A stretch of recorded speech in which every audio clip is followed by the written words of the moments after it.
নমস্কাৰ ছাত্ৰ ছাত্ৰীসকল, তোমালোক আটাইকে শিকোৱা আহাৰ আজিৰ পাঠলৈ স্বাগতম জনাইছোঁ। আজি তোমালোকলৈ এটা খুব দৰকাৰী বিষয় লৈ আহিছোঁ, সেইটো হৈছে হৰণ। বহুত ছাত্ৰ ছাত্ৰী আছে ক্লাছ 8, 9, 10 মানে ওপৰ ক্লাছৰ এনেকুৱা ছাত্ৰ ছাত্ৰী আছে যিসকলে হৰণ অংক কৰিব নাজানে আৰু হৰণ অংকটো কৰিব নোৱাৰাৰ কাৰণে তাহাঁতৰ কাৰণে অংক বহুত টান হৈ যায় আৰু শেষত অংকটো পঢ়িবলৈ বা গণিত বিষয়টো পঢ়িবলৈ এৰি দিয়ে। কিন্তু আমি অংকটো এৰি দিব পৰা বিষয় নহয়। আমি য'তে নাথাকোঁ, যেনেকৈ নাথাকোঁ, যিমানবোৰ পৰীক্ষা দিব লগা হয় প্ৰতিটো পৰীক্ষাতে আমি অংক কৰিবই লাগিব। গতিকে অংক যদি কৰিবলৈ হয় আমি পূৰণ আৰু হৰণ এই দুটা প্ৰক্ৰিয়া আমি শুদ্ধকৈ কৰিব পাৰিবই লাগিব। গতিকে আমি এই যে হৰণ অংকবোৰ আছে, হৰণ অংকবোৰ এনেকুৱা নহয় যে ছাৰ বাইদেউ সকলো শিকাই দিব পাৰিব। আমাৰ তাত কি কৰিব লাগিব, নিজৰ অলপ কষ্ট দিব লাগিব বা নিজে অলপ কষ্ট কৰিব লাগিব। কষ্ট নকৰাকৈ আমি কোনো কামতে সফল হ'ব নোৱাৰোঁ। গতিকে হৰণ অংকটো শিকিবৰ কাৰণে আমি প্ৰথমে পূৰণীয়তাখন জানিব লাগিব। পূৰণীয়তাখন জানিলেহে আমি হৰণটো কৰিব পাৰিম। বহুত ছাত্ৰ ছাত্ৰীয়ে পূৰণটো জানে, কিন্তু হৰণটো কৰিব ল'লে তাহাঁতৰ খেলি মেলি লাগে বা হৰণটো অলপ টান পায়। আজি আমি গতিকে হৰণ অংকটো শিকিম আৰু হৰণ অংক শিকিবৰ কাৰণে যিটো পদ্ধতি হৈছে সেইটো হৈছে স্থানীয় মান অনুসাৰে হৰণ। এইটো কোনো বেলেগ বা নতুন নিয়ম নহয়। আমি যেনেকৈ হৰণ কৰোঁ সেই হৰণটোৱে হয় স্থানীয় মান অনুসাৰে কৰা হৰণ। গতিকে আজি পাঠটো তোমালোকৰ কাৰণে খুব দৰকাৰী হয়।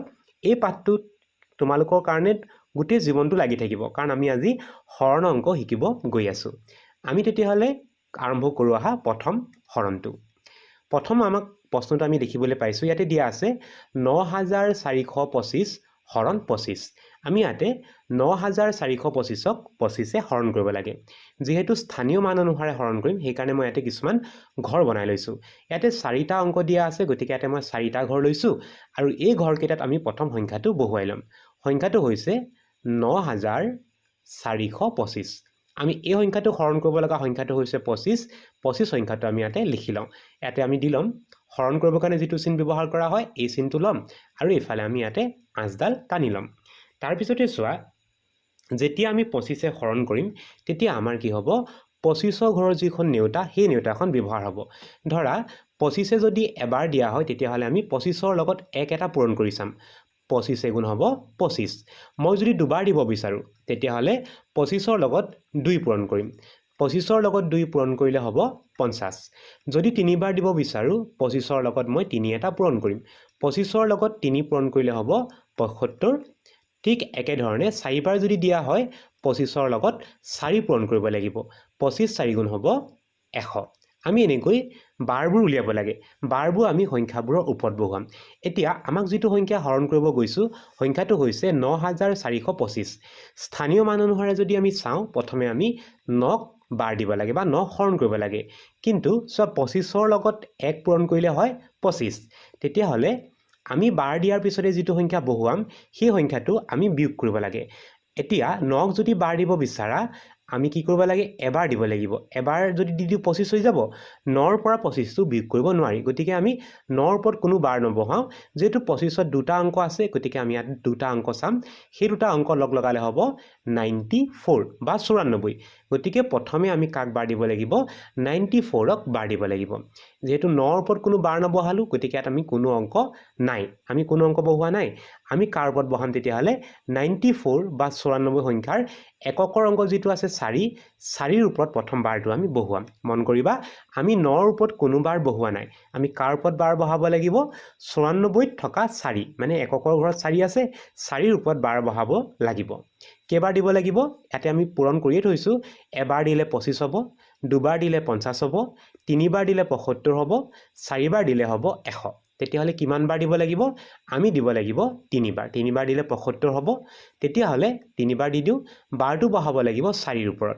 3বাৰ দিলোঁ, আমি পালোঁ 75। এতিয়া বিয়োগ কৰিব লাগিব।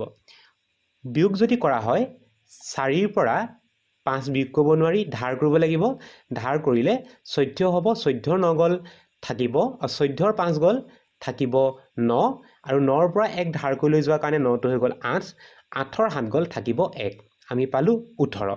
এতিয়া স্থানীয় মান অনুসাৰে আমি কি কৰিব লাগিব, বিয়োগ কৰি যিটো সংখ্যা পালোঁ 19 পালোঁ, তাৰপিছতে আমি এটা অংক নমাব লাগিব। মনত ৰাখিবা, মাত্ৰ এটা অংকহে নামিব।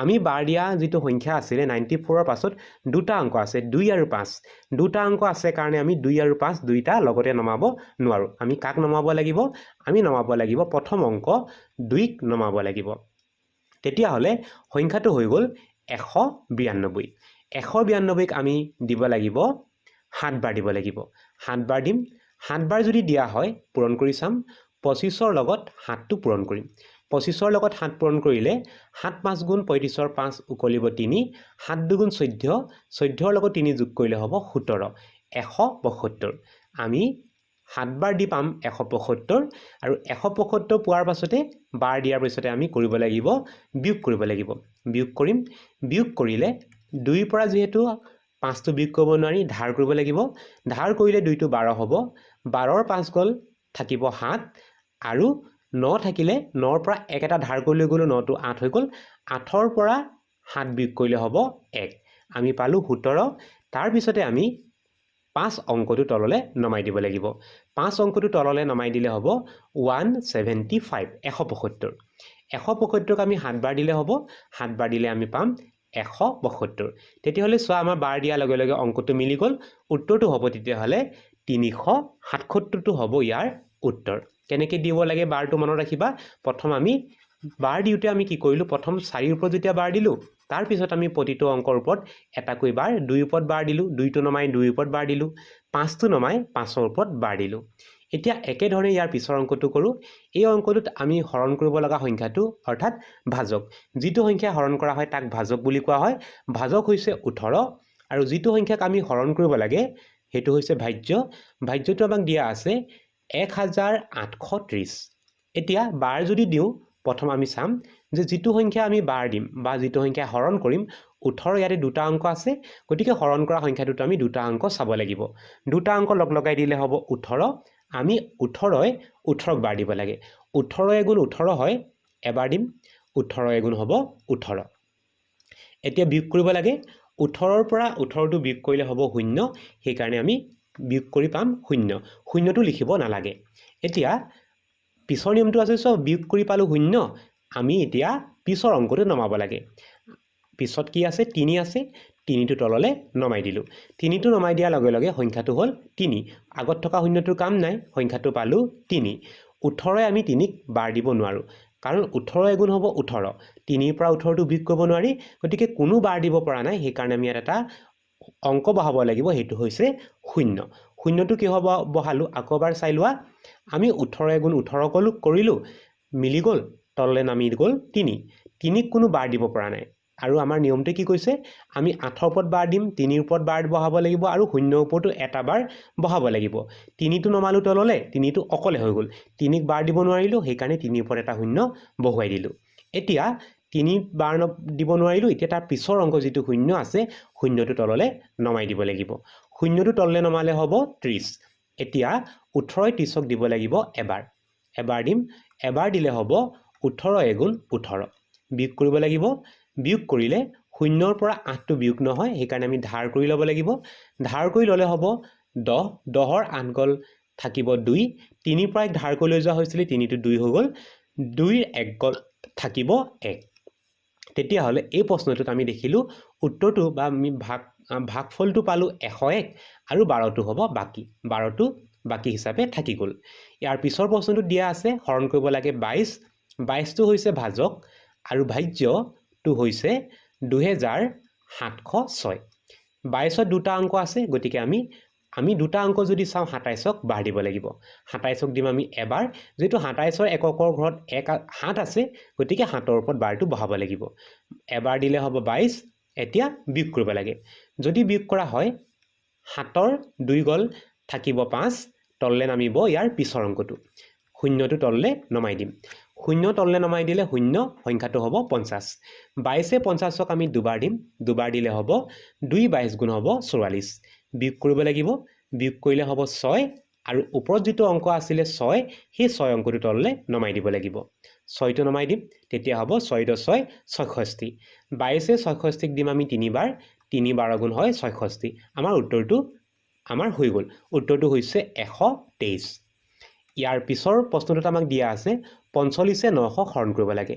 হৰণ কৰিব লগা সংখ্যাটো বা ভাজকটো হৈছে 45 ভাজক 45 আৰু ভাজ্য যিটো সংখ্যাক আমি হৰণ কৰিব লাগে সেই সংখ্যাটো হৈছে 900। এতিয়া যদি আমি বাৰ দিওঁ প্ৰথম আমি চাব লাগিব দুটা অংক। 45ৰ দুটা অংক আছে, আমি ইয়াৰে দুটা অংক চাম, সেইটো হ'ব 90। 90ক আমি দুবাৰ দিম, 2 45 গুণ হ'ব 90। 90 দিয়াৰ লগে লগে আমাৰ মিলি গ'ল, বিয়োগ কৰি আমি 0 পাম। এতিয়া আমাক স্থানীয় মানৰ হৰণে কয় 0ৰ ওপৰত বাৰ বহালোঁ, এইটো 0ৰ ওপৰতো এটা বাৰ বহাব লাগে। তললৈ আমি নমাই দিবা 0, 45 0ক আমি কোনো বাৰ দিব নালাগে, গতিকে আমি এতিয়া 0ৰ ওপৰত কি বাৰ বহাম? একো বাৰেই দিব নোৱাৰিলোঁ, তেতিয়া আমি এটা 0 বহাই দিব লাগিব। তেতিয়াহ'লে ইয়াৰ উত্তৰটো হ'ব 20। ইয়াৰ পিছৰ প্ৰশ্নটো আমাক দিয়া আছে 25 হৰণ কৰিব লাগে 320ক। 25 হৰণ কৰিব লাগিব 320ক। 25ত দুটা অংক আছে, গতিকে প্ৰথম দুটা অংক আমি চাব লাগিব। প্ৰথম দুটা অংক হৈছে 32, 32ক এবাৰ দিম, 25 এগুণ হ'ব 25, বিয়োগ কৰিলে আমি পাম 2ৰ পৰা 5টো বিয়োগ কৰিব নোৱাৰি, ধাৰ কৰিব লাগিব। 12ৰ 5 গ'ল থাকিব 7, ওপৰৰ পৰা 0টো নমাই দিম, তেতিয়া হ'ব 70।